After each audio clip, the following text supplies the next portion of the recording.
Since we have a couple minutes, I don't know, Priya, do we want to do like a what's going well? And if folks want to share, they can share in the chat. That sounds great. Yeah. Okay.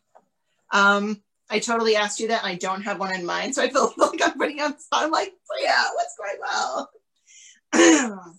It's always a good question to ask. Yeah, it's a good thing to think about. Yeah.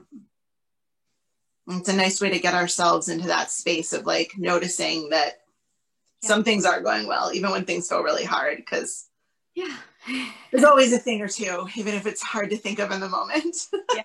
Yeah. I thought of one. Oh, good. Go for it. I feel like we need sort of certificates to, or at least I feel like I've accomplished something big with, having done these pandemic series. And I want to say I survived the surviving pandemic. Yes, you did. Definitely an experience. And it's been really, really amazing to be here and to see so many of you here attending our series, and I hope this has been useful. Yeah. I feel the same way. Let's see. What feels like it's going well? We made like a nice smooth transition in my house from me needing to be the one that puts my daughter to bed every night, like every single night without fail. And because we had these on Tuesday nights and we have our class coming up on Tuesday nights, we sort of set in motion this thing in my house that on Tuesday nights, Daddy puts you to sleep. And after some wiggling and jiggling and figuring out how to like make it feel okay, we're definitely on the other side of it now. And I write her these little notes to say goodnight to her. And so tonight she directed every aspect of me writing the notes. So she told me what color pen to use, what stickers to use. And so it was good fun. And so she's proud of our note that we made together. And so she keeps it on her little play kitchen until she heads up for bed, and it helps her to feel like relaxed as she goes upstairs. So then I don't sit here going like, oh God, did I do the wrong thing? Because even though I know, it just nags at you, like. Yeah. It's so wonderful that you have all these tools to support her with. I know. Thank goodness for that. Well, let's see. It's almost 7:35. Do we want to kick it off? Yeah, let's do it. All right, cool. Well, welcome everybody. We're so glad to have you here. We know how hard it is to pull yourself away from whatever's going on at home to come sit and think and take some time for your own learning. So you did it, and that's awesome. Yay. And we're so glad to be with you. Yeah. So tonight we are talking about parenting through this, what seems to be never-ending pandemic, and how to figure out this third thing we decided to talk about, which was this instinct we have to nag and pick at things that seem to be maybe wrong with our kids. And that instinct that happens and like how it comes up, why it comes up, what might be behind it, how it can really be a thing that's masking this general feeling of parent overwhelm, and then the things we can do both in our interactions with our kids when we feel that urge bubbling up in us, and also ways that we can take a little bit better care of ourselves so that it maybe pops up a little less. I suspect, though, that in parenting, it never fully goes away. I think it's just like part of the package of parenting, but I think there's lots we can do so that it's not so in charge of us. Yeah. And I think we thought we'd share a little with you tonight about sort of the ways that being hand-in-hand instructors and using the tools has impacted us personally. We haven't shared too much about that at the outset, so we thought we would start off with that tonight. Thanks, Lauren.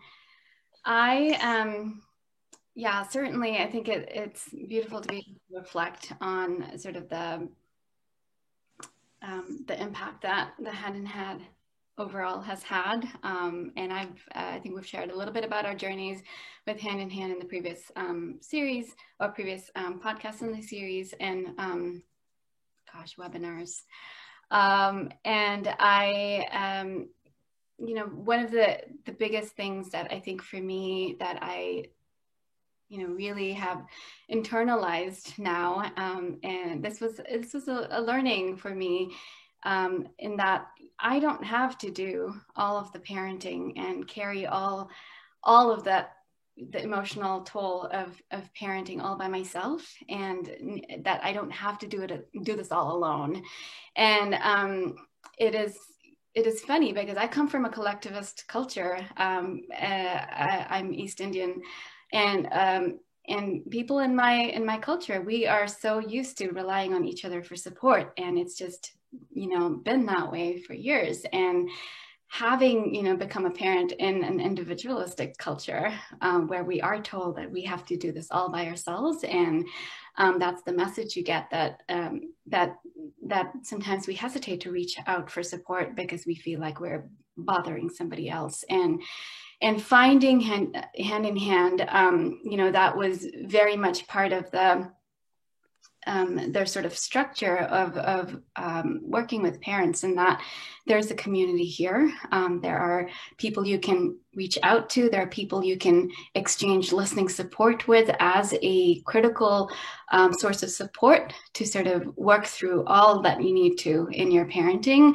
And I feel so, so grateful that as a result of having been introduced to Hand in Hand, that I've found that little community, and it's growing, and it will continue to grow. And I think that has really been internalized now, that I know that there's always going to be ups and downs in parenting. There's always going to continue to be hard moments, and the fact that I don't have to do this alone gives me a lot of confidence that I can do this, and I can handle this. And the other piece of I think Hand in Hand's impact on my personal journey is, I think I've spoken a little bit about how in my family, I have a 9-year-old, and who's always sort of expressed his emotions in very physical ways. And certainly as he's growing, his vocabulary is growing, and verbal expression is definitely a part of it. But I know that, definitely in the younger years, it was very heavily physical. And when we think about, physical ways of expression, there's this term aggression that we use, and aggression can be a really heavy, hot word to use, and it can be scary, and it can be really, I feel it can have that connotation that, oh, something's wrong with your child, if they're being aggressive. And what Hand in Hand has done for me and intellectually I know this, that children's behaviors mean something, that they're needing something, and that doesn't mean that they're bad. But I think knowing this intellectually is one thing, and just feeling it, soaking it up and internalizing this is another. And so I feel like practicing Hand in Hand, and the language, but also the actual tool of listening, where I've received a lot of support and confidence from a group of people or an individual listener that I'm with. That has been so important for me to be able to take that confidence and to know and to feel it in the moment as my child is coming towards me in physical ways, that I can remember and feel it in my body, that I can feel that his goodness as he's approaching me with anger, with physically, that I think that's been a huge shift, and it can take some time, but I feel so grateful that, for any parent out here that, deals with big emotions, that, and I think every parent does at some point, that, your child is nothing's wrong with them, that, this is a normal human experience. And I think that's the beauty of Hand in Hand. It's really normalized this for me. And I felt like, this too shall pass, and then they will come through this. Yeah. What about you, Lauren? Oh, it's so beautiful. You're not supposed to make me cry during our webinars, Priya. I love you. I feel like that in and of itself is that's world changing. If we could meet the very, very little children that start to show things like this in school with understanding what's underneath it, it could really change the trajectory for so many children. And I just want that for every kid. Yeah. Yeah. I think for me, one of the ways that for me that overwhelm shows up is I get this recording in my head that's like, I don't know what to do. I don't know what to do. I don't know what to do. And I am unable to think, and I become a little bit paralyzed. And I went through a lot of my life and my work with young people thinking like, I don't want to do it this yucky way that I experienced, but I don't know what else to do. I don't know what else to do. I just don't want to be mean, but I don't know what else to do. And it hand in hand really gave me the tools that I needed to like answer that question of like, well, what's the thing you should do if you want to do well here, but you don't want to be hard and rough and mean, but you want to lead. And in places where it really has felt like, what do I do here? I can lean on it and I can go, okay, let me think. Let me get someone to listen to me so I can clear my thinking a little bit, and then I can figure out what to do. And I remember when my daughter was really young, she had to have a series of medical procedures on her head that required her to wear these like gauze sunglasses, essentially, that had to be held against her eyes. And in the resulting weeks after each procedure, she would just, every time we turned the lights out at nighttime, she would just wail and wail and wail. Like the darkness was completely terrifying for her. But because I understood what was happening, first of all, it didn't scare me because I knew that we did what we needed to do, and I knew that I could help her. Yeah. And so I was able to just listen to her every night when we turned those lights out and reassure her that she was safe, and that, and that what happened was over, and that we were with her the whole time. And she was tiny. I was just saying these things, hoping they would like land somewhere in her soul. But knowing that like that was a thing I could do, that I could help, and that it would end. Really helped me get through that, because it was so many times that we had to do it. So knowing that I had a tool for that sort of kept me from like kind of collapsing in a situation like that, and numerous other situations like that, just feeling like, I think I know what to do here. I can figure this out. That has been like the buoy for me. So yeah, I hope some of you walk away tonight feeling like there's something here that gives you some grounding in thinking, I think I know what to do in this situation. Because there's just parenthood is just filled with moments like that. So yeah. I want to say just a tiny bit about our philosophy at Hand in Hand, just about really what we're about is about connection, and the understanding that connection exists and it's important, and it's the bedrock of our children's intelligence, and it's everything in our relationships. It's also fragile and it breaks really easily. And what Hand in Hand offers is both tools to build and repair that sense of connection, and also the understanding and support for parents around knowing that when a child's behavior has gone kind of off the rails, we know that the source is disconnection. And it could be disconnection in the moment. It could be something hard that happened to them a long time ago that they didn't have a chance to work through with a supportive listener. But when we know that the root of behaviors that aren't working well for children is disconnection, then we can meet it with connection. And it just feels so much better to come at it that way. And it feels, it is in congruence with the latest brain science. So we know that it makes good sense, both in our souls and scientifically. So yeah, and there's lots of information on the Hand in Hand website if you want to kind of dive more deeply into what that philosophy is. But so tonight we're talking about our sense of overwhelm and our impulse to like fix all the little things that are going on with our kids. But before we do, I just want to like touch on the fact of like where we are right now and kind of what's happening in our universe. Our sense of overwhelm can be really strong. I know like there's moments where I don't feel it, and then there's moments where it comes up really big and strong and ugly. And I just think it's important to acknowledge that there's a reason that we feel that so strongly right now. I mean, we're living in a world where there are real threats to our democracy. There is racism and systemic oppression that has come more visible, and more people are thinking and talking about it, which ultimately is a good thing. But it's been hard to live through all that, especially for people that are on the side of it where they're the ones that are being oppressed. And we're living through a time of climate change where we're fighting against that. And in the middle of this pandemic, there's financial stress for a lot of families. Like the list just goes on. So when that happens, when we're parenting, like when that's the context we're parenting in, we feel markedly less safe than if we were parenting in a context where like we felt well taken care of and people were generally healthy and we had access to the things we needed and people weren't being pitted against each other. So there's good reason for our reactions to things. So I want to normalize all that. And what happens when we're parenting in a context where we feel less safe is that we get things like we feel tense, we feel rigid, we're more reactive. We get unable to make decisions, or we get the recording that I get, which is the I don't know what to do. Or we get the feeling that we want to escape. I'm going out and I'm not coming back. I can't take this for one more second. And all of those are things that happen normally when things are going well. You know, they happen occasionally, but right now it's happening more. And so if you are feeling that more, that is a normal and appropriate reaction to what's going on. So I just want to normalize it for everybody, because it takes you from, you know, what is this to, oh, this makes perfect sense. It's not good, but it makes perfect sense.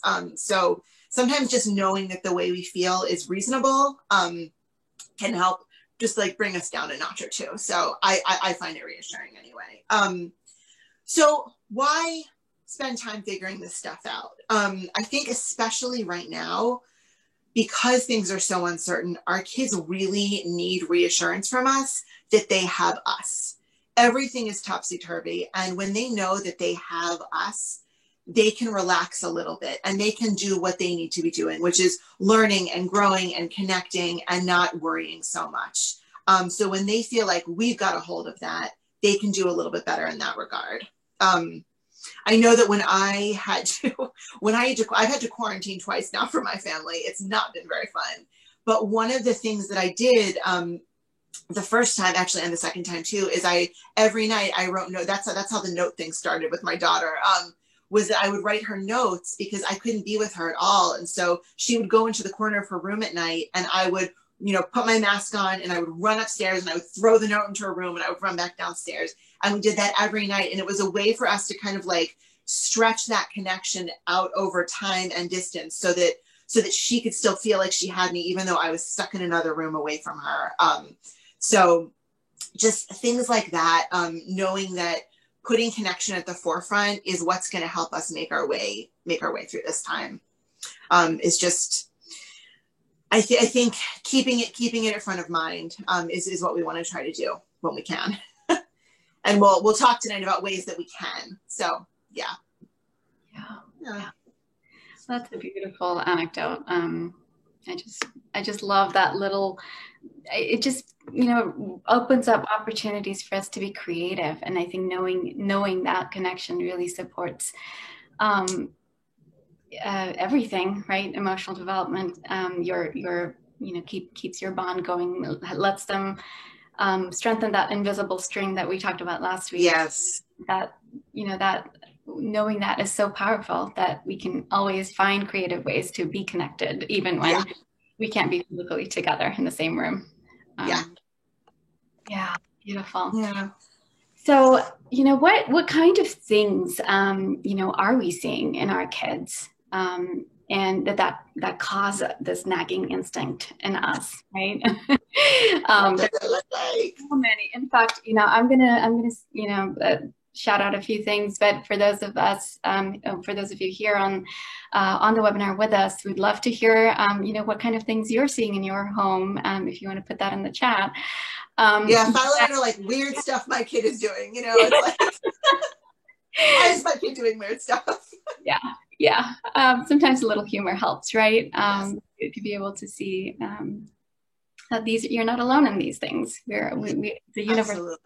Yeah. So, some of the things that I see in my home are, I see some responses coming right in. I see power struggles, right? Fighting with siblings. The power struggles trickles towards siblings, but also between us parents and them. Also behaviors that look like anxiety, right? Just things that they may do. I remember that I used to be like a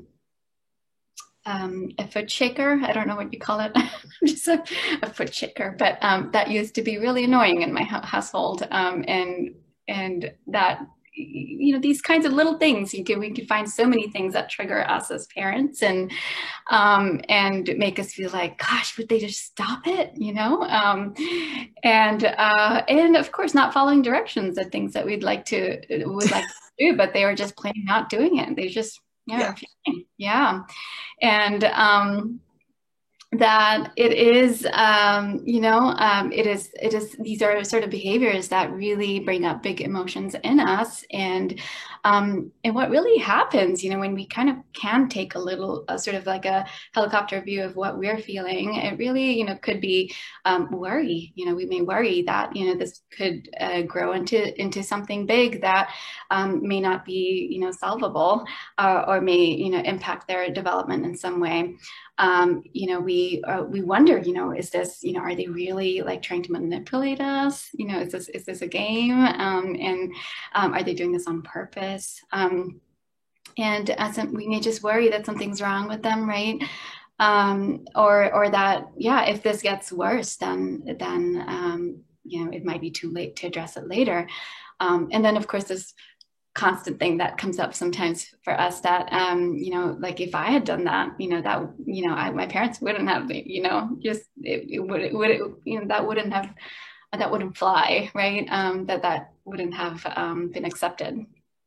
And so lots of feelings bubble up for us. And that causes us to want to jump into problem solving mode right away.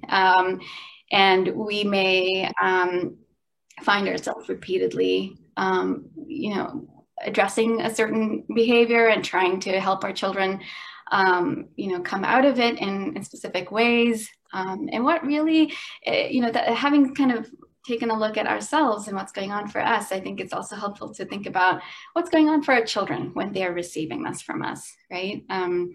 And oftentimes, for children, they perceive it as, there's constantly something coming at them, that maybe they're feeling like they're not capable of figuring this out themselves. Maybe they're feeling like there isn't much space for them to offer like a midway solution or find another creative way, or maybe it just feels like it's adding to the disconnection that they may be experiencing, which is causing the behavior in the first place, perhaps. And I think it can, at some certain level, that it can feel shaming to feel that here, if it's coming at you without effort to connect in the beginning, that it may feel like, gosh, you don't see my perspective, and there you are giving me direction over direction, but you're not truly really attending to how I'm feeling right now. And that really is the place where there's so much opportunity there to connect. But I say these things not to blame or shame parents around this behavior, because I've been there myself, and universal experience, right? And I think just knowing and just having some insight into how we are experiencing it and how our children are experiencing it are, hopefully that just bridges, gives us, an additional sort of perspective and build some empathy around how our children, may feel about this. And then we'll be talking about what we can do about it, because there's a lot that we can do. Lauren, I know that you have a really sweet example of how you, have experienced this, and I want to share. Sure. Yeah. So my kiddo is a nail picker, just like her mom. And we like fidget and we bother things when we're anxious and we're nervous. We both do it. I'm just starting to like figure out how to grow my nails out in like the last couple of years. But we both also like have sensory stuff, and like we're bothered when things are like rough and like don't feel nice. So we both have a tendency to do this. And I started to notice she was picking her nails like pretty low, and they were getting kind of raw. And I started to worry about her, something bleeding or her getting an infection. I started to notice I was like getting kind of heightened about it. And I was like getting worried, and I would want to stop her. I would want to like reach out and grab her hand and be like, stop, But I remember how that felt to me, and how it kind of still feels to me. Like it still drives my mom nuts when I pick my nails. And I've learned to stop, because I can see that like maybe it's the sound or something that like makes her like, can you stop? But for me, it was the worry that was coming up with it. So I spent a little bit of time getting some listening time around it. And I talked to somebody and I was like, this is driving me nuts. I can't stand it. And they asked me like, what do you want to do? And she's picking her nails. I was like, I want to grab her hands. I want to like put socks on her hands. Like I want to just keep her from doing it. Like I want to stop it. I just wanted to stop it from happening. And after I did that, I was able to relax a little bit and I was able to really meet it playfully. And so now it's become this thing that feels much more playful and relaxed in our house. She still does it from time to time. This is an anxious time. I don't say that it's going to like go all the way away anytime soon. But I'm able to meet it in a playful way. So one of the things that happens now is she'll start to pick and I'll go over and I'll pet her hand. I'll be like, oh, your lovely nails. Let's keep them nice and clean. Let's keep them from getting too short, and I'll just be like really precious about it. Like, oh, these perfect, beautiful nails. And I'll make a big deal and she thinks it's funny. So that's like a way to sort of interrupt and intervene, but with playfulness and love behind it. Or I'll get very dramatic and I'll say like, oh my God, did I hear a little pick, pick, pick? Oh, we can't let that happen. I'm coming. Like I'll wrap my sweater like all the way around her or something like that. So, stuff like that. And she finds all of that very funny. So we've been able to I've been able to relax around it, which has enabled me to meet her in a way that doesn't make her feel shamed, which is, I think for kids that are more sensitive, my daughter's pretty sensitive. So that's the way a lot of things land with her. So it's just been really helpful to be able to know that like, I can get to it another way. And I can notice what's mine, like what's the worry I'm holding that's making me feel really urgent about it. And then like what's actually happening. Like the very worst thing that would happen is that we need to put a little bit of Neosporin and a Band-Aid on her finger. Like that's the very worst thing that can happen. So I can chill out a little bit and I'm able to help her in a way that doesn't feel so desperate. Yeah. It's just, I'm so grateful that I like know how to do that now because I have not always known how to do that. And I never was taught how to do that when I was young. So it just feels like a real gift to be able to meet it that way. Cause I feel like that's going to be like a constant in our life for quite some time. Yeah. I can imagine that you meeting it playfully and gently and with, in a sing-song tone rather than sort of a stern tone. Yeah. Tone. That makes a huge difference in Zoe's ability to think about this behavior, that it doesn't feel like it's something she needs to hide from you, that it can be something that works through in your presence. That's beautiful. The thing I always wanted to communicate to her is that like, I'm delighted with you, even if you're doing that. Yes. She doesn't need to run away and she doesn't need to hide it. Like there's nothing shameful about it. Like we all do weird stuff when we feel uncomfortable. It's not that big a deal. Yeah. And so, she's able to just hopefully just feel that like I'm there for her. And really, I mean, and also too, I think it's interesting that like on like a sort of brain chemical level, what happens when we meet tough stuff with play is that our children, their limbic system, it's always on and running around and like, who's connecting with me, who's available to me, who can notice me and who can, be there for me. And so when we move in with laughter and play, it's very soothing to their limbic system. And their limbic system is like, oh, this person is here for me. I can chill out. Like things aren't bad or desperate. Like it's okay. So just like on a brain chemical level, it works that way too. Yeah. Absolutely. And it helps us too, because these things that come up for us, in our side, when we have feelings of overwhelm, the things that we see in ourselves are like lack of patience and wanting to control things, like that sort of impulse to exert control. Like I must make this stop immediately, or not being able to make decisions. Like the things I talked about before, like those things are also soothed. Like those impulses are also soothed when we build a connection with our child. It soothes not only their limbic system, but ours, because everyone co-regulates. There's no really like self-regulation unless, you're a grown-up and you've learned lots of tools to do it. Kids learn over time, but they learn it through us being able to co-regulate with them. It's something that happens in connection.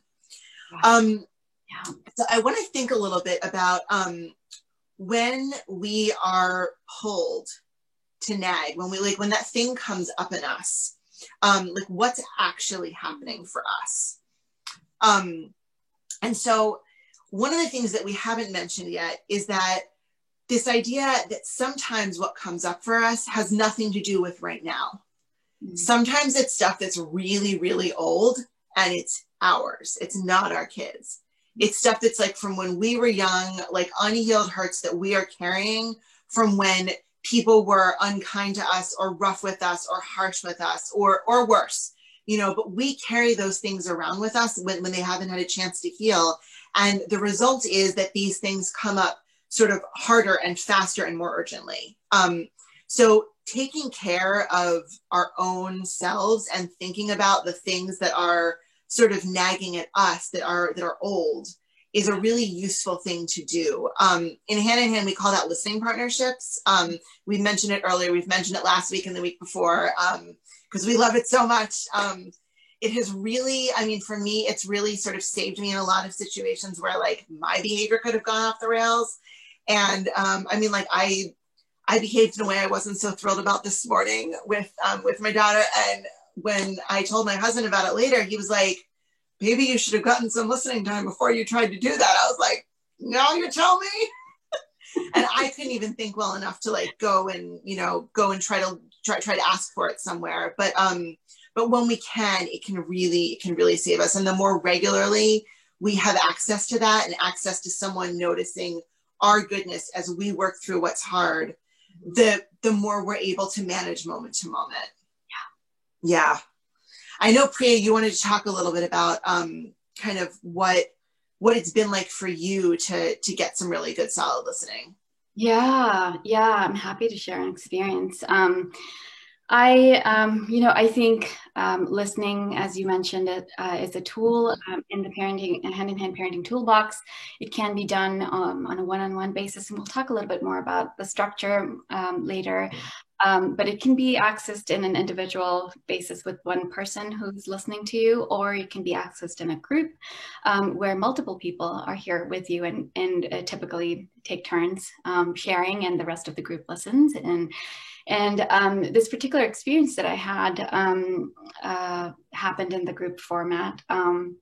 And what really the issue was at hand, this was a couple of years ago where my son, was going through a phase where when he was upset, he would scratch. And it was not pretty. And when it first started happening, I just could not deal with it. I just could not be there. I couldn't respond to him. And we talked about limit setting the first of the 3 series. Keep saying series, but the first of the 3 webinars in the series of webinars, it works. Yes. That really talked about limit setting, and we have these tools, but and I knew about the tool, but I was not able to access and be able to be, a good limit setter with my son, who was, all out to scratch me because he was upset about something.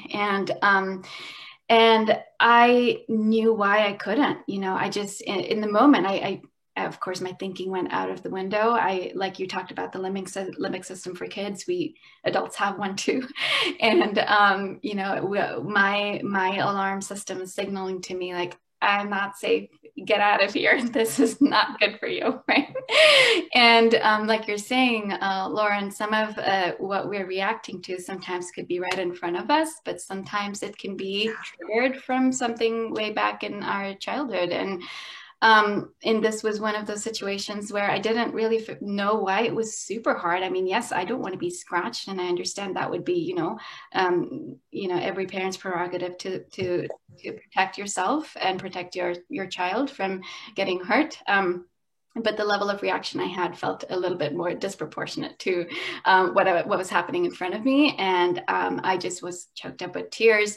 I would have to just let him know that I can't be here right now. I'll be back in 5 minutes. And then I ran to the restroom and just like cried for a little bit, and just to take care of myself. And this happened, but then I was already I was introduced to Hand in Hand by this time. I had a group of listeners that I was meeting with weekly.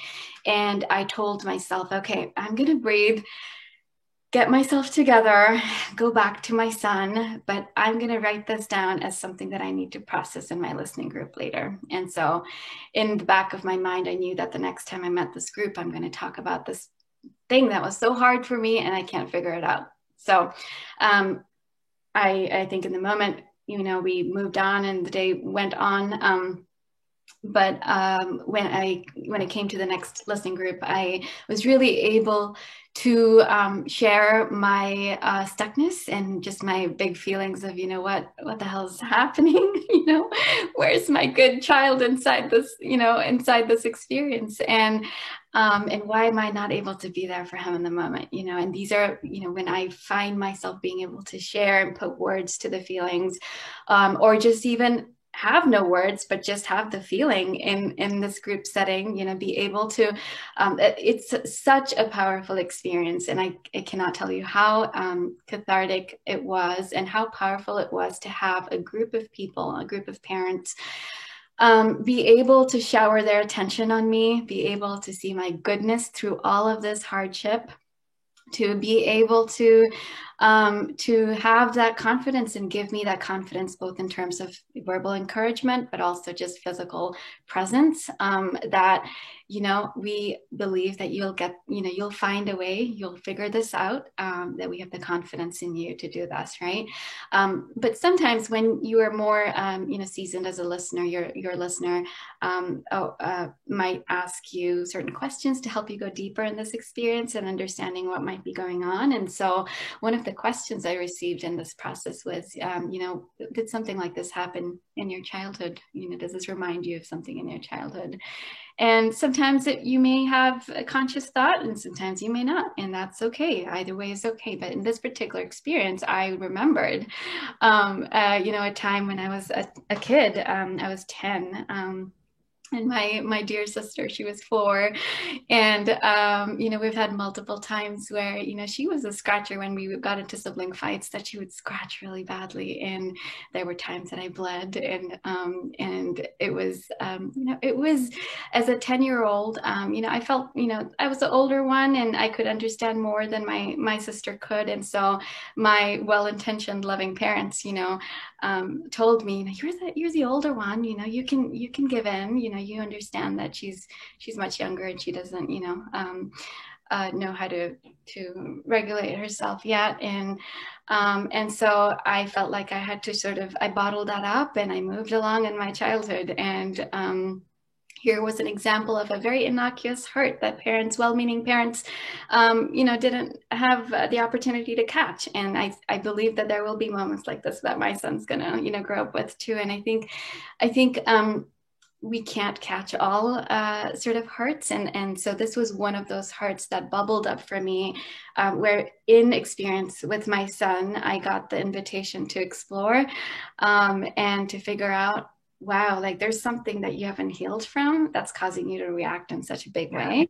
And so there I had this space where I could bring this to my group and be able to step into the shoes of my 10-year-old self and be able to just talk about how unjust it was that I had to suck it up and I couldn't let my feelings out and I didn't feel like justice was served. And I had this moment of realization and connection and emotion about this, that it felt like a huge weight off my shoulders. It's hard to describe it. And I think it's one of those things you just experience and know that something big has happened and something important has shifted in you. And and just as I expected, the next few times that I was able to catch my son in the same sort of pattern, I caught him early. I knew that, he might be coming up with some aggressive feelings right there. And I was able to put the limit setting protocol in practice, just like we talked about in week 1 of this webinar, that I was able to hold him, his hands, and be gentle and be able to say, I can't let you hurt me, and I'll be here. And even that level of support was hard to access before. And the fact that I had this weekly partnership and weekly group experience where I could bring all my stuckness to, really gave me that outlet to be able to sort of work something out. And consequently, like I've worked out so many things, and I continue to use partnerships for different things that come up. You know, it's not always something big; it could be something small. But this was sort of the impact of my group experience. And speaking about group experience, I talked a little bit about it last week, and I just, you know, this was a hand-in-hand group, and it was just really important for me to be able to practice listening in such a setting, because such a group was not available to me outside of hand in hand. And I feel like I'm, you know, being introduced to these tools where other like-minded parents are learning these tools together. It gave me really the opportunity to put this in practice and really see the value of the listening partnership in my parenting. And we'll talk a little bit more about a group that we'll be offering later, Lauren. But I think just wanted to say this was a powerful experience for me through this group. Yeah, no, it sounds like it. It makes me think about how, you know, like we know now that like trickle down economics does not work, but trickle down listening really, really does. So if you take care of what's coming up for you, you will naturally be better able to manage what comes up with your child. And it wasn't something I really understood or believed. And I will just being totally honest, like listening partnership was the last tool for hand in hand that I got on board with. I was like, oh, I can do all these hard, interesting, sort of against the grain things, and I don't need any support for myself. It's fine. Like, I'll be fine. And it took me a couple of years to really realize how much more helpful it was going to be for me if I was able to really make use of taking care of my own self and figuring out what was in my own way. I mean, so many different thought areas, like, you know, talk about this, like taking care of our own self is important. But really the direct line we have from understanding our own old hurts and how it connects to what happens with our children and then what that kicks up in us and the reactions that we have, it's just like the line is just so clear, like almost every time, that I wish I had started doing it sooner. And it's something that I want all parents to have access to, which is why I want to explain a little bit about what a listening partnership is. So when we talk about a listening partnership, we're talking about two parents getting together on the phone or on Zoom. I rarely did it in person even before the pandemic. So if you take this up, you know, with parents over the phone or over Zoom, you're in good company. This is how everyone's doing it now. And you exchange time. You pick an amount of time that each person is going to share for, and you make it the same time, you know, for each person. So you do 20 minutes each, and the person that's talking, just whatever comes to their mind, they share. And the person that's listening offers their kind, warm attention, offers no advice, offers their knowledge, like in their heart, that the person that they're working with has enough good intelligence in them that they can figure out what to do about what's troubling them. And it really like unclouds your thinking when you have somebody give you that warm attention. That's why it works. And we also talk about confidentiality in listening partnerships, where, you know, when we go to therapy, you know, our therapist helps us, you know, figure out what to do, and also helps us to be accountable. And in listening partnerships, there's zero accountability. That you are the only person that is responsible for the work that you're going to do. And you get to choose what you work on. No one is going to bring it up to you ever again. So if you work on something that was really, really hard in a listening partnership one week, and then the next week, you don't have to worry that your listening partner is going to bring it up again, because maybe you're done with it, or maybe it was too hard to work on and you're not ready to work on it yet. But nobody's going to hold you to doing anything that you're not in the space to do. So it's confidentiality to the time and to the conversation. So nothing you say gets mentioned by your listening partner or anyone else that's with you outside of that exchange. And so that to me has been one of the most helpful parts, because I sometimes, I don't know, I have like a wonky history with therapy, and for me to feel like someone else is holding me accountable and I'm responsible to someone else for stuff that's so deeply personal, it feels like the balance of power gets thrown off, and I want to be in charge of what work I'm doing in my own life. And I think everyone should have that. And so knowing that your listener is there for you to use their attention in whatever way feels useful for you, your own wisdom will guide you in the process. The other thing I want to say is that the power of working in a group, God, I totally just lost my train of thought. I'm trying to remember why I was bringing that up. Do you remember what we were talking about earlier about like what? I guess we were talking about the power groups earlier, but we were also sort of going towards. It's just like, it's like we're right out of my head. Yeah, I think this is a good lead, though. We're talking about listening partnerships, and we wanted to define it because we've been thinking about it a lot. Yeah. And I love what you said. I think there is a distinction between working with a professional and working in sort of a peer model where it's made. I have I think being a therapist myself, I see a lot of value in that, and and also in the ability to have listening partners. Yeah. That makes it so much more accessible. You can use it in a variety of ways where you can set it up ahead of time, put it on your calendar, or you can reach out as and when life gets hard or the day gets hard. That sometimes we have a text group going where we can ask is anyone available for 5 minutes of listening exchange, and to be able to just even step out into the garage to have like a 2-minute conversation each way. Even that can I've done that as well, and that can be so helpful to feeling like, okay, I just needed to get that out, and I'm feeling like I can go back and deal with this again. Absolutely. Right? And so I just love how it's made.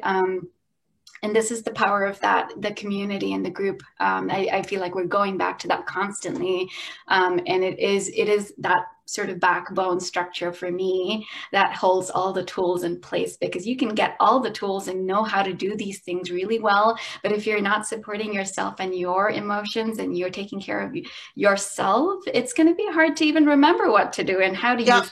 I know, you guys, I tried really hard. Yeah. It just doesn't say. I'm sorry, I just remembered the thing I was going to say, and then I want to hand it back to you just to talk about things to do in the moment. The other thing that can be really useful about listening, either one-on-one or in a group, is that just the presence of others holding your goodness in mind provides a really strong contradiction to the feelings of distress that are coming up for you when you're working on your own stuff. And it helps to build safety for you when you can notice everybody's goodness. It both helps bring stuff up and helps it feel safe to bring stuff up, because you know that no one's going to judge you for what you're deciding to work on. So it enables you to really trust your own self to do whatever work you need to do. Yeah. But I want to segue us now into thinking about like what to do in the moment when we get overwhelmed by weird stuff our kids are doing, that we have the instinct to nag them or stop them and it feels intense. Like, what can we do in the moment when that gets hard? Do you want to talk about that a little bit, Priya? Yeah, I'm gonna briefly breeze through it because of time, but I would like to hear what parents in our group here today are, access in order to keep, in order to stay present or to take care of yourself, so that you can take a moment to yourself and come back to the situation at hand. I'd love to hear what all of you do, but I'm happy to share things that have worked for me. And I think, like you're saying, I think I can refer back to the example I provided with the scratching anecdote, where I recognized it was just so hard for me to do much, and I just needed to take care of myself. So that was a moment where I just had to stepping out, that and he was old enough that I could step out without knowing that he'll be okay for a few minutes by himself, right? That I was able to do that. And I think that is powerful and important. And, when we are not regulated ourselves, and when we can't be useful to our children, can't say things that are useful for them, that the best thing we can do for them in the moment is to step away. And And this is a great example. If you if you step away and you're a part of a group, and you wanted to ask for listening time later in the day or set something up, knowing that you've got something going while you channel their confidence to be able to go back to your child in the moment. We all have. That's gotten me through lots of moments. Just the act of reaching out has gotten me through tough stuff. Yeah. And I've spoken about this in the previous sort of webinars as well, Lauren. Like it's important for me and helpful for me to remind my child as a newborn baby, or have a sweet, innocent face in my mind. Yes. As I have a screaming child in front of me, so that I can remind myself that there is goodness in this child, even if I cannot see it right now. And I can't see it right now because I myself am triggered. But when I am feeling more regulated, I know that I will see the situation differently, and know that there's the sweet boy in there that, was just needing connection and did not know how to ask for it. And so it really just has been, a combination of different tools, but I recognize we all have our own ways. We have, multiple ways of regulating and finding ways. For some of us, breathing helps, and deep breathing helps, and coming back to that. A wonderful scent, a nostalgic scent that reminds you of the beauty of your childhood. For me, that's jasmine. I just love jasmine, and, anything jasmine will tone me down. So, so I think it's really like knowing yourself, knowing what works for you, and coming up with a plan ahead of time can be really helpful. So, and if you tend to retreat to the bathroom, to take a moment, like have a little care pack right in there, have a like few fun things that remind you, a sweet picture of your child, a sweet, a little, toy, or something different that reminds you or that helps you regulate. Just having some tools ahead of time and thinking through this can be really helpful. Yeah. Oh, that can make such a difference. Absolutely. Yeah. I feel like in the interest of time, Lauren, should we move towards the next section? Sure. Up to you. Yeah. I think so. Okay. Yeah. So I guess let's talk a little bit about what happens when we find ourselves getting tripped up over and over again by the same thing that's going on with our child, and how to tell what the right tools are for tackling it. Because I think that sometimes, we can get confused and we can't figure out if it's a big thing or a small thing because of the way our feelings can get tangled up with it. So one of the things that we talk about hand in hand is emotional projects. And an emotional project is when there's something going on with your kid that's like a big issue. And maybe it's around sleep. Maybe it's around separation. I'm remembering things I've been seeing in the chat box, but things like that are just big. Things around school and separating for school, or if things are always going a certain way at school and like your child's struggling in a particular way. Anything that keeps coming up and that's really getting in the way of your child sort of having things go well most of the time, we would consider that an emotional project. And one of the ways that we can tell the difference is if you just do a slight change in your tactic and things go better. Like if you have a thing where your child won't come when you call them, they're just in another universe, or they're ignoring you, and then you can change your tactic. You can move close, you can connect for a minute, help them move into your orbit for a minute, and then they're going to be much more likely to sort of do the next thing you're asking them to do. That's a small tactic change. That's not really an emotional project. Mm-hmm. But if you've got a child that's, pardon me 1 second. I was going for mine at the same time. I just can't talk for too long without taking a sip. If you've got a child that's engaged in some kind of a pattern of behavior, whether it's an anxiety thing or an aggression thing or anything that you're seeing over and over that's kind of getting in their way, that's something that we would call an emotional project, where you would figure out multiple ways to tackle something like that. So when you do that, you're doing a couple of things. First, you're using your listening partnership, or you're building one so that you can get some clarity on what is going on and what might be happening and what's coming up for you around that. So that's the first thing you're going to do. It takes the desperation angle out of this. And I think that's a really big piece of it, because when we can go at it with some more clear thinking, we can make a much bigger difference for our child. The second thing we're going to do is think about this idea of like, I don't know, these books are circulating in schools now around like, you know, fill your bucket, fill your cup. Like if you think about your, you know, your child's little love cup or their love bucket, you want to overfill it, right? You want to give them more than they need of affection, more than they need of play. You don't want to just meet the need, you want to overfill it. And what that does is that creates a lot of safety for them so that they can really feel like they're sure that you've got them, that you're with them, and that you're just delighted that they're your child. You want them to feel very, very wanted. So that's the second piece. So you want to just, and not around the issue that you're working on. You want to do it sort of on the side. So you don't want to play sort of yet around the issue that you're working on. And then you'll get a little more clarity about where it makes sense to set some limits.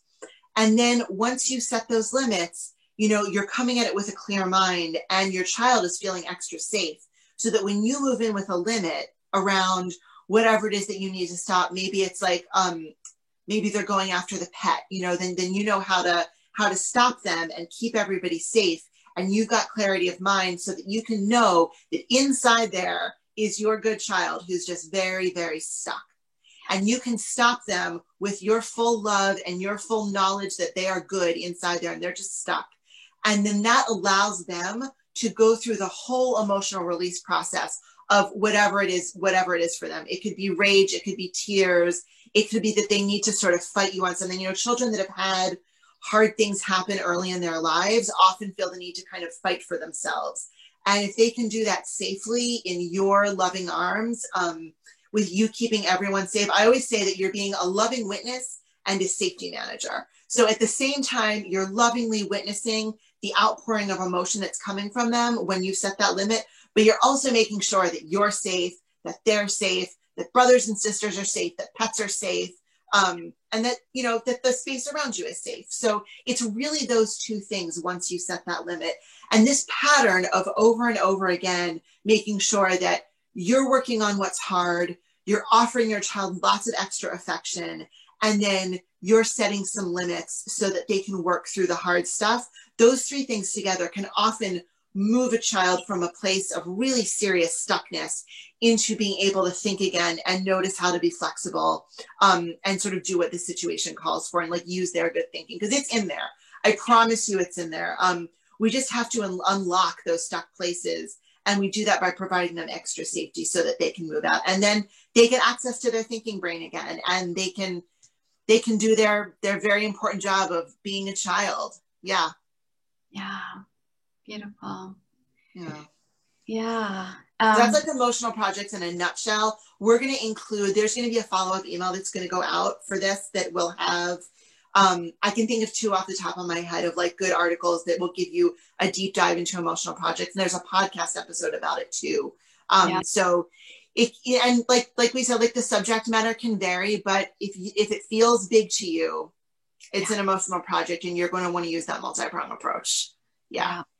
And I can sort of refer to the example of the anecdotes I've been sharing, but the big one on sort of me accessing listening in response to what I wasn't able to support when my son was in this phase of scratching. That felt like an emotional project to me that I just strictly follow the limit setting protocol, because I knew that my emotions were needing a place first, and being able to access that helped me do this on a routine basis where I certainly saw, you know, that behavior go down and take care of itself. So, yeah. Yeah. And, you know, we say emotional project too, because it's emotional, not just for them, but for us. You know, when we're so worried that that there's something wrong with our child, it can feel heavily emotional for us. Yeah. So making sure that we're taking care of our own self as we guide them through this process is just a huge part of the puzzle. It's emotional for everybody because we love our children so deeply and we want all the good things for them in life, and we want them to be okay, and we want them to be smart and strong, you know, all the things that we wish for all children, and we feel it so strongly for ours. So it is emotional by nature. So yeah, for all parties involved. That's so true. Yeah. Yeah, well, we are at the hour, and Yeah. I just wanted to thank everyone for being here. We're happy to answer some questions. Before we get there, we just wanted to sort of wrap up these 3 webinars that we've done. It's been, like I said, Lauren, I just feel so grateful to have the opportunity to be here, Yeah. 3 weeks in succession, and to really share some of these tools and how they've worked for both you and I. I hope some of this resonated with you, and if you have any questions and would like to learn more, you're welcome to visit handinhandparenting.org. They have a free Facebook community, as well as a paid community with more benefits, and there's lots of ways to engage and learn more. And we wanted to share one way that you can engage with these tools. Lauren and I will be, I think, Lauren, you mentioned this earlier too, that we are saving the same spot starting February 23rd for 6 weeks. Both of us will be conducting the Hand in Hand starter class. And what that is a 6-week parenting class where we go into each of the tools in more depth and personalize it to your needs and what's happening for your family. This will be a closed group of small group of parents, and so there will be enough opportunity to both personalize it for yourself, but also to connect with other like-minded parents and know that you're not in this work alone. And we talked about just how listening partnerships is such a big part of these groups Hand in Hand Parenting leads, and the starter class is no exception, that we will have ample opportunity to practice listening as a tool and to see how it's impacting you and your parenting with weeks to come. So this parenting class is a sort of hybrid model where you'll have live time with us in sort of a Zoom manner, but we'll also have access to live videos from the founder of Hand in Hand, Patty Wiffler, and she's amazing. If you've not, seen her speak, her videos are just a wealth and gem of information. And they're very calming too. They're very good for your own limbic system. To like if you feel heightened, just go watch Patty talk for a while. You'll feel better. You'll be fine. But I love that, that the class and being in a hybrid model, it gives you access to these videos for a whole year. So you can view them even after the class is over and really, continue to learn from them and go deeper with them. There's booklets and workbooks and things that are part of this for you to keep, but also to learn, in a multi sort of disciplinary way, and I'm just really grateful for this opportunity. And this is, like I said, it goes for 6 weeks from the 23rd of Feb, and at the same time frame from wherever you're logged on. This is the same time frame that we'll be holding it at. So the way I'm going to post the link to our starter class on the chat box. Can you do that? Yeah. If you have more command over there on the laptop. Yes, I do have a laptop. Yes. Awesome. So absolutely. So and it says register by email, and what that means is just you send me an email and then I'll get in touch with you. And does that work? Did that work? Sorry. Yeah, no, I pressed something. I might have been half typing something the last time. Okay. Your went through. Okay, the correct link is on the second one. But okay. Yeah. Cool. Yeah. Wonderful. But if you want to register, it's just really sending an email. It'll just enable you to send an email to us. We'll get in touch with you, and we'll get you all set up for all the stuff you need to be set for the class. Yeah. Wonderful. Yeah. And we're gonna hang out for a while. So if folks have questions, the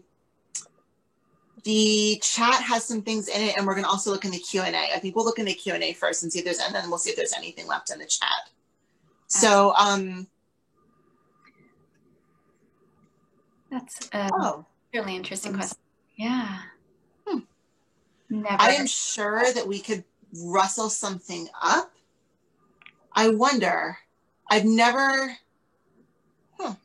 We're happy to. Maybe Sarah, if you figure it out. Yeah. Email us, and I'm happy to put my email on here. You're welcome to email me if you have, if you give us your email, we're happy to sort of find out where to get this answer and get back to you by email. Yeah. Awesome. Thank you. Yeah. Lovely. Let's see, is anything else coming up? If there are no questions, maybe if there's an opportunity to reflect, if anybody wants to think about what resonated with you, what is something that you're taking away from this webinar today, but if you've been in the past ones, it could be any of them. Lovely to hear.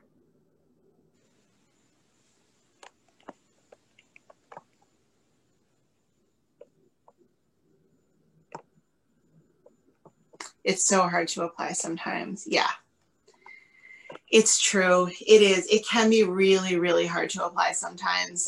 It's largely a matter of practice. It's kind of like a muscle that you build. I noticed for me that I really sort of was able to grow it much more during the pandemic because I was home all the time and I was like thinking about being home all the time. But yeah, it's a muscle, and it's a thing that you do with support. It's absolutely a thing that you do with support.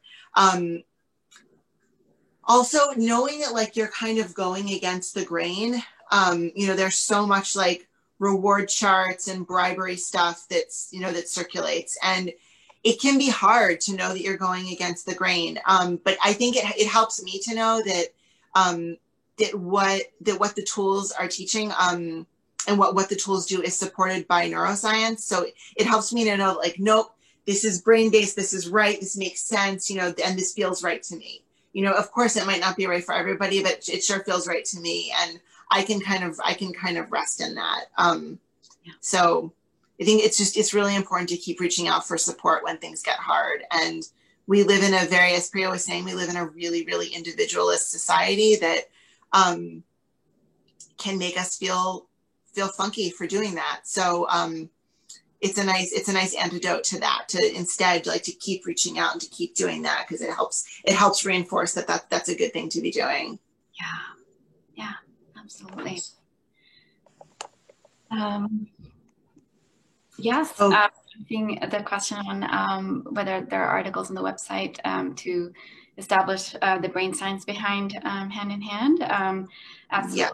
We're happy to. There are. We can definitely. I'm just going to make a note. Yeah, I'm going to make a note in my notes to include that in what goes out to everybody who's here, so that so you can get that article linked. Of course. Yes. And I think getting back to that, why it's hard sometimes when I feel it too, and it goes back to that, what's hard is that stuckness, and that stuckness can be from so many different places, and being able to access listening, which can be so new and different and a way of being and parenting.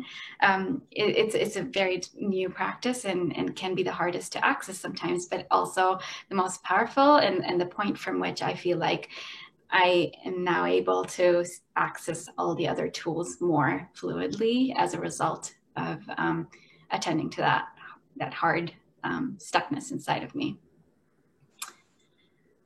Yeah, that's true. I like thinking about it that way too. Yeah. Lauren, Betsy's asking if it'll be geared to a particular age group. Most of the time, most classes are geared for folks who've got kids up to about 10.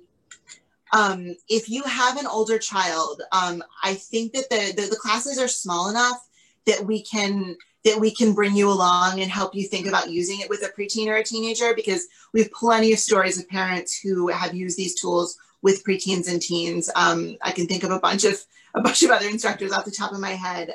So there's a really good knowledge base there if your child is older. So yeah, 0 to 10, but it's small enough that if you've got an older one, we can bring you along and help you problem solve for a slightly older kiddo. And Kim on chat is asking, would it be okay if you restate the question before you answer? Oh, yes. Oh, I'm sorry. Yeah. Okay. So Kim, the question I was answering was, what is the age group of kids for the class, for the group? Yeah. Yeah, that is annoying when presenters don't do that. No, it's so easy to read it in our brains. Yeah. Yeah. Yeah. Well, thank you so much. Yeah, it was so good to be with you all. Yeah, I hope we're not in this pandemic forever. I think that is a true statement, right? Like we were not going to be in this forever. We can't be in this forever. It's got to end at some point. But yes, we are here regardless, and you know, within, but also after. And we'd love to hear back from you guys if you know, if there are any questions, or and I know the best place where you can reconnect, as we mentioned, is the Facebook community. There's a free community that you can access to even ask for listening support if you need at any point. Yeah, there's actually a dedicated thread on there for people seeking listening partners, and the group is highly international, so it's very likely that you'll find somebody that's got your time availability that you can match up with. Some people have listening partners that are across the world because morning works for them and after dinner works for someone else, and it happens to be at the same time for both people. So yeah, there's enough folks there looking that you should be able to find somebody with some common availability. Yeah, absolutely. Yeah. Awesome. Well, wish you such a good evening or afternoon or morning, depending on wherever you are.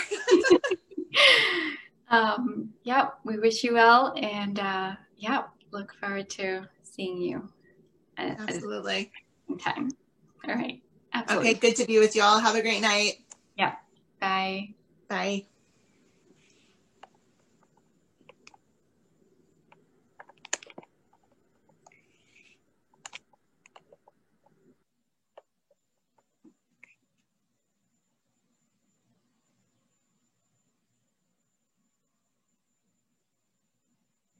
Oh, wait, I'm still here.